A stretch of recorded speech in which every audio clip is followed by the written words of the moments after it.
Hi, how's it? Please go check out the previous part to gauge your bearings. And now that the power has died, I have to try and get this message out as quickly as possible because I don't want to be working in the pitch of night in this country with 10,000 million podcasts a day.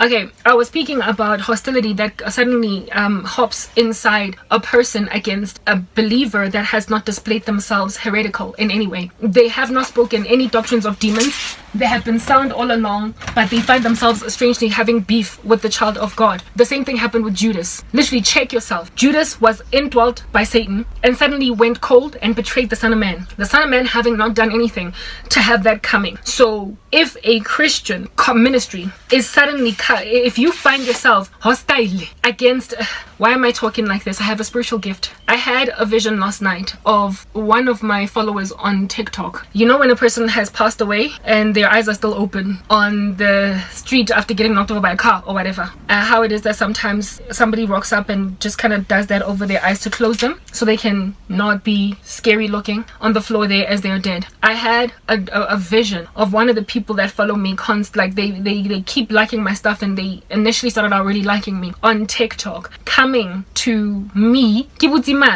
and he did that to my eyes. Like he closed them the way that you would close the eyes of a person that has passed away but their eyes are still open. Essentially, this guy has written me off as good as dead. Written, like, yes, guys, the things that I see in the spirit, they're very frankly quite disturbing, and it's so heartbreaking. It's like people are walking away from me. They're becoming hostile for no other reason than their own personal agenda, and it is because Satan is entering them. If not Satan, of course it's not Satan directly, probably like demons, entities, a wickedness, a spirit. And you cannot, the other 11 disciples never got filled by this because they were truly serious about God. So if you are rocking up outside of my ministry and you suddenly finding yourself hostile with me not having had it coming because I suddenly one day broke out into some flagrant heresy, or I came here and I started like telling you guys that I'd rather go and worship Allah. Like, I didn't do anything against the cross. If you find yourself suddenly strangely hostile based on the things that I talk about that are within biblical veracity, and you are so hostile that you wish I would just disappear, or it doesn't matter if you don't ever get your life back together again, and you then start teasing and mocking another dream or vision that I keep on getting about people, especially on TikTok, because TikTok is the new environment now that's dying off on me. YouTube has already died on me, right? Those people walked away from me. The same hostility slapped me. Now I am on TikTok and they're slapping me with hostility, right? I'm expecting that my Facebook will start to die soon, one of these days as well, which then highlights to me that something's very wrong in the country. I had a dream of a whole bunch of people on TikTok that started out supporting me, chilling in a bunch together, and among the things that they were gossiping me about was basically complaining against my poverty, my lowliness, these conditions that I am in, and trying to use them to explain away listening to me or continuing to follow me, and using them as an evidence that God is not with me, that I am guilty by the association that I have to poverty. They are like just murmuring in their spirits along the lines of that she is persecuted by her family, but we don't have proof, we don't have evidence, and she's probably done this to herself, and witchcraft. I mean, come on, like, God, why would God leave her in this position? And so they are finding themselves listening to my content, and they having started out initially warm and welcoming, now they're gnashing their teeth. Now they hate what I say. Christ went from preaching to a crowd that was doting about him, and then they were like, crucify him. Unless you are the 12 disciples, in other words, unless you are a disciple of Christ, you would not develop that hostility towards me. If Satan can enter you, you are a Judas. If I have not said or done anything that is out of the Bible, your hostility is evidence of your likely unsaved state. By this, men will know that you are my disciples. Love one another. The one who closed my eyes, it was a guy, but the crowd that was talking, it was like mostly women, but a crowd of just people that were outside of my ministry watching me, having initially started out liking me quite a lot on TikTok, and now they were gossiping me along the lines of, God was showing me their mindset. They probably don't even know each other in waking life, but their general thought process is along the lines of, and then we don't know anything anything about what she's saying. By this you will know that these are my disciples, love one another, and again you will know them by their fruit.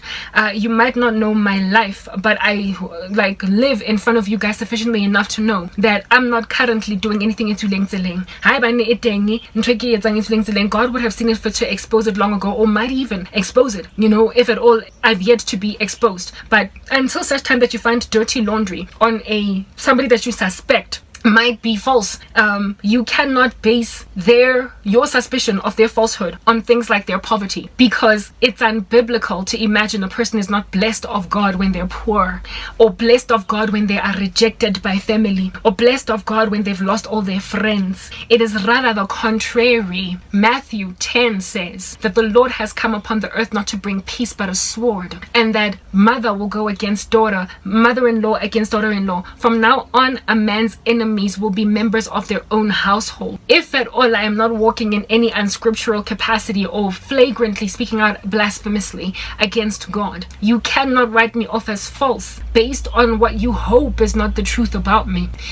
People want to be comfortable and easy, to live impilo zabo that are half-hearted towards Christ, by writing off a genuine disciple that is pious and enduring evil patiently. And because my life is so hard, you don't want to listen to me because the things I speak are hard, and I call out a spade for what it is, and I'm trying to highlight to people that you very potentially might not even be saved. Look within to see if you're born again. And when I come up with these things, because you can relate with likely what is awry in your own spiritual walk with Christ, you want me to be wrong, because man is scandalously antagonistic to the fact that they are born dead in trespasses and sins. No one does good, no, not one, for all have sinned and fallen short of the glory of God, and they can't even come to God unless God draws them. If the righteous are scarcely saved, what then for the ungodly and the sinner? The fact that we want to believe we're excellent, when somebody walks up and challenges that in you, you then want to believe that they are wrong. The crowd that killed Christ wanted to believe that Christ was wrong because they didn't want to acknowledge that, first of all, he was the Son of God, the Messiah, and that he came here not to abolish the law but to fulfill it. And when men were found wanting in the sight of the law, upon him making it clear that I am the way, the truth, and the life, because you can't save yourself, they got upset because they wanted to believe they can do it themselves. So when then you get told you're not that great, if anything your righteous works are like filthy rags, people start to gnash their teeth. They get irritated when you challenge something in them. But guys, what does it profit you to gain the whole world and yet lose your soul? People are murmuring against me, hateful and resentful of my persecuted state. I am persecuted. I am not fornicating. I am not sinning against God. I have had my whole family and friends turn their back on me. Men will betray one another, and because of an increase in lawlessness, the love of many will grow cold. That's Matthew 24. I am walking in a biblical Christianity, and I am enduring biblical persecution. I have lost everything for the sake of the kingdom of heaven. For righteousness' sake, I have walked in a piety that is enviable or covetable by those who are yet to walk in it. And so therefore, because they recognize their shortcomings when they gauge against the perfection of Christ, and I keep highlighting that and hammering it in, they are like futagena and luto. Blessed are the persecuted. Blessed are the persecuted. So you can't say I'm not blessed and therefore have not embraced eternal life, because I'm suffering. I'm also calling out the occult, and so I am targeted by the occult. And if the occult is successfully able to take you away like a tsunami, cause you to go dizzy and drowsy in the presence of a Christian, you are like one who has successfully been indwelt by Satan, like Judas. You will react by betraying the Son of Man. Next part.